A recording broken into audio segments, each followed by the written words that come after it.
श्री सीताराम चंद्राभ्याम नमः।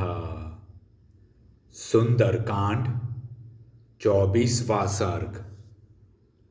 सीता जी का राक्षसियों की बात मानने से इनकार कर देना तथा राक्षसियों का उन्हें मारने काटने की धमकी देना।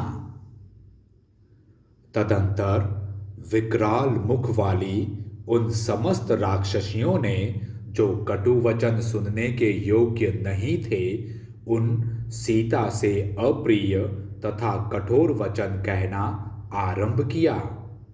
सीते, रावण का अंतःपुर समस्त प्राणियों के लिए मनोरम है। वहाँ बहुमूल्य शैयाएं बिछी रहती हैं। उस अंतःपुर में तुम्हारा निवास हो, इसके लिए तुम क्यों नहीं अनुमति देती? तुम मानुषी हो, इसलिए मनुष्य की भार्या का जो पद है उसी को तुम अधिक महत्व देती हो, किंतु अब तुम राम की ओर से अपना मन हटा लो, अन्यथा कदापि जीवित नहीं रहोगी। तुम त्रिलोकी के ऐश्वर्य को भोगने वाले राक्षसराज रावण को पति रूप में पाकर आनंद पूर्वक विहार करो। अनिंद्य सुंदरी, तुम मानवी हो, इसलिए मनुष्य जातीय राम को ही चाहती हो, परंतु राम इस समय राज्य से भ्रष्ट हैं। उनका कोई मनोरथ सफल नहीं होता है तथा वे सदा व्याकुल रहते हैं।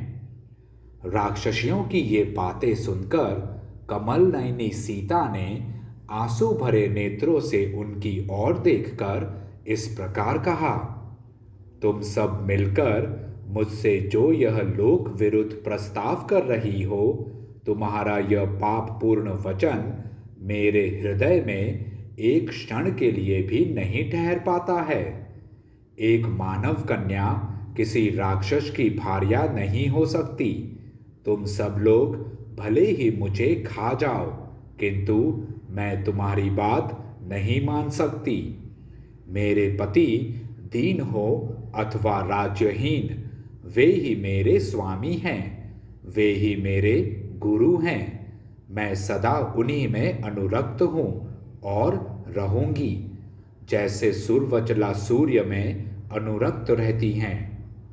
जैसे महाभागा सची इंद्र की सेवा में उपस्थित होती हैं, जैसे देवी अरुंधति महर्षि वशिष्ठ में, रोहिणी चंद्रमा में, लोपामुद्रा अगस्त्य में, सुकन्या च्यवन में, सावित्री सत्यवान में, श्रीमती कपिल में, मदयंती सौदास में, केशिनी सागर में तथा भीम कुमारी दमयंती अपने पति निषद नरेश नल में अनुराग रखती हैं, उसी प्रकार मैं भी अपने पति देव इक्ष्वाकु वंश शिरोमणि भगवान श्री राम में अनुरक्त हूँ।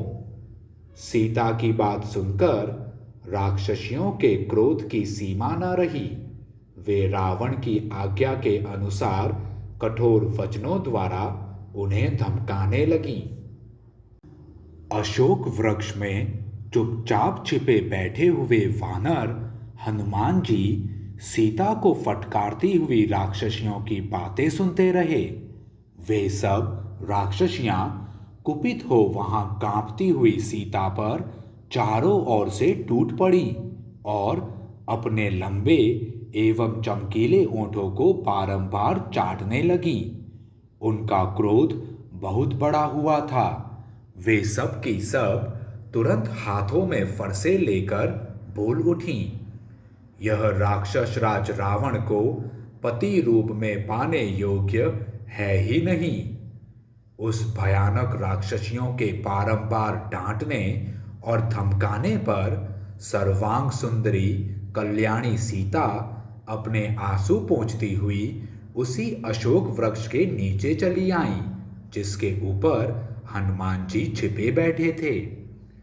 विशाल लोचना वैदेही शोक सागर में डूबी हुई थी, इसलिए वहां चुपचाप बैठ गईं, किंतु उन राक्षसियों ने वहां भी आकर उन्हें चारों ओर से घेर लिया। वे बहुत ही दुर्बल हो गई थी। उनके मुख पर दीनता छा रही थी और उन्होंने मलिन वस्त्र पहन रखा था। उस अवस्था में उन जनक नंदिनी को चारों ओर खड़ी हुई भयानक राक्षसियों ने फिर धमकाना आरंभ किया। तदंतर विंता नाम की राक्षसी आगे बढ़ी। वह देखने में बड़ी भयंकर थी। उसकी देह क्रोध की सजीव प्रतिमा जान पड़ती थी। उस विकराल राक्षसी के पेट भीतर की ओर धसे हुए थे। वह बोली, सीते, तूने अपने पति के प्रति जितना स्नेह दिखाया है इतना ही बहुत है। भद्रे, अति करना तो सब जगह दुख का ही कारण होता है।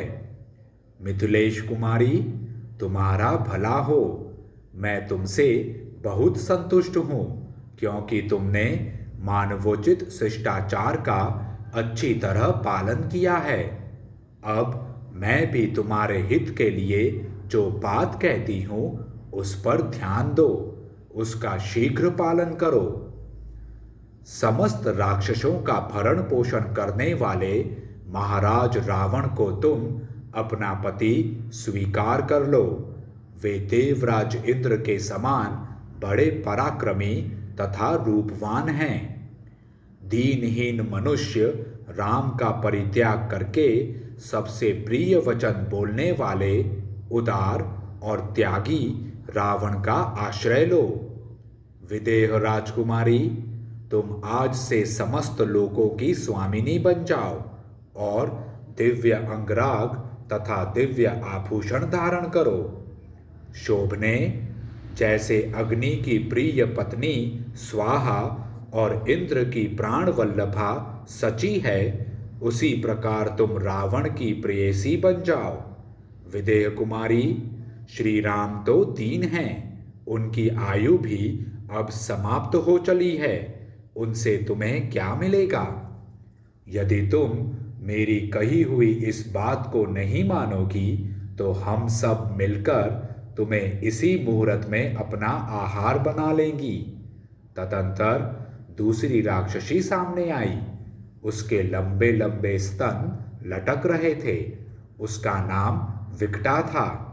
वह कुपित हो मुक्का तान कर डांटती हुई सीता से बोली, अत्यंत खोटी बुद्धि वाली मिथिलेश कुमारी, अब तक हम लोगों ने अपने कोमल स्वभाववश तुम पर दया आ जाने के कारण तुम्हारी बहुत सी अनुचित बातें सह ली हैं। इतने पर भी तुम हमारी बात नहीं मानती हो। हमने तुम्हारे हित के लिए ही समयोचित सलाह दी थी। देखो, तुम्हें समुद्र के इस पार ले आया गया है, जहां पहुंचना दूसरों के लिए अत्यंत कठिन है। यहाँ भी रावण के भयानक अंतःपुर में तुम लाकर रखी गई हो। मिथिलेश कुमारी, याद रखो, रावण के घर में कैद हो और हम जैसी राक्षसियां तुम्हारी चौकसी कर रही हैं।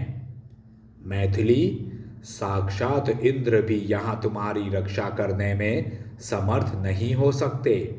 अतः मेरा कहना मानो। मैं तुम्हारे हित की बात बता रही हूँ। आंसू बहाने से कुछ होने जाने वाला नहीं है। यह व्यर्थ का शोक त्याग दो।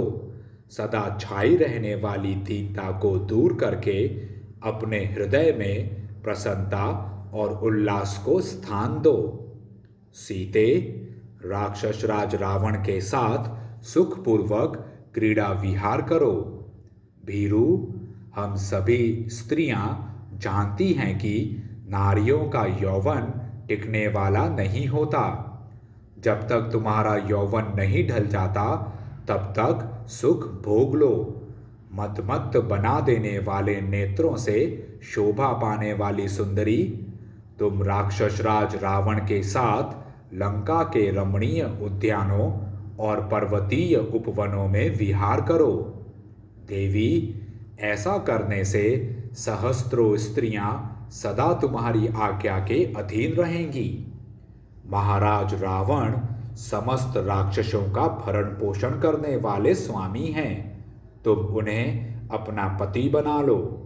मैथिली, याद रखो, मैंने जो बात कही है, यदि उसका ठीक ठीक पालन नहीं करोगी तो मैं अभी तुम्हारा कलेजा निकाल कर खा जाऊंगी।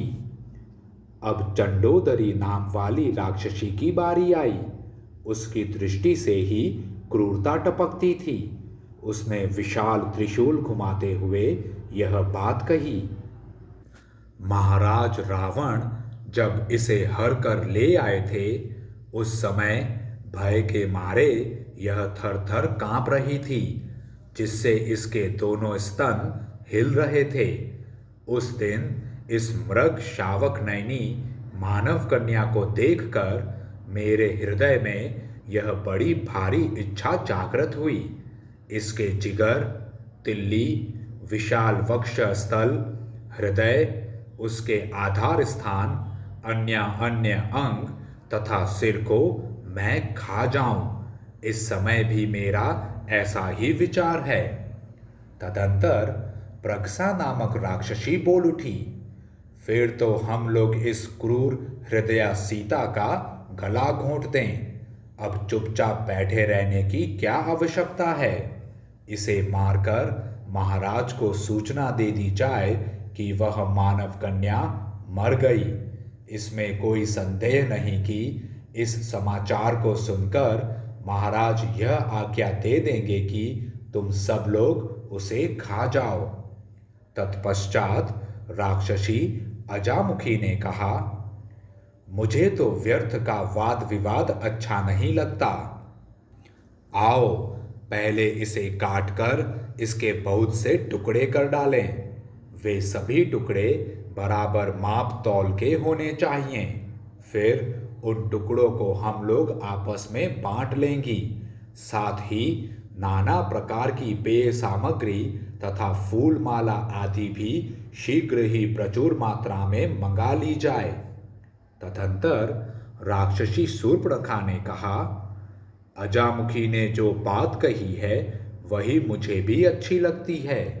समस्त शोकों को नष्ट कर देने वाली सुरा को भी शीघ्र मंगवा लो। उसके साथ मनुष्य के मांस का आस्वादन करके हम निकुंभिल्या देवी के सामने नृत्य करेंगी। उन विकराल रूप वाली राक्षसियों के द्वारा इस प्रकार धमकाई जाने पर देवकन्या के समान सुंदरी सीता धैर्य छोड़कर फूट फूट कर रोने लगी। इस प्रकार श्री वाल्मीकि निर्मित आर्ष रामायण आदि काव्य के सुंदर कांड में 24वां सर्ग पूरा हुआ। जय श्री राम।